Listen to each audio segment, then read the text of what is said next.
हर साल यहाँ आती हूँ, दुआ यही मांगती हूँ, यही हजरत रखती हूँ कि देश में भाईचारा बना रहे, प्यार बना रहे, सद्भावना बनी रहे। आजकल हम देख रहे हैं नफरतों के बाजार बहुत बड़े खुले हैं। जो हमारा नेता कहते हैं राहुल गांधी जी कि नफरत के बाजार में मोहब्बतों की दुकान खोलने का काम हमें करना है। क्योंकि मैं देख रही हूँ महाराष्ट्र जो बहुत अलग राज्य हुआ करता था, छत्रपति शाहू फुले अम्बेडकर का महाराष्ट्र कहा जाता था, पुरोगामी महाराष्ट्र कहा जाता था।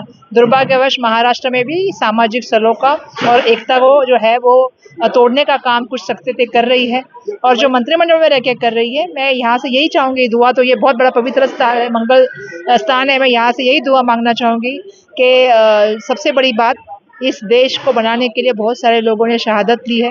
इस देश के लिए सभी जात धर्म भाषा प्रांत के लोगों ने इकट्ठा होकर इस देश को बनाया है।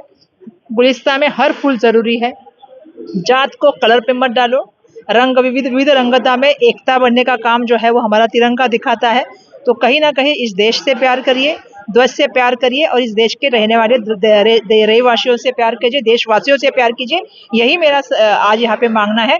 प्यार बढ़ा रहे, सद्भावना बढ़ी रहे और एक दूसरे के प्रति समर्पणता बढ़ रहे, यही मैं चाहूंगी। धन्यवाद।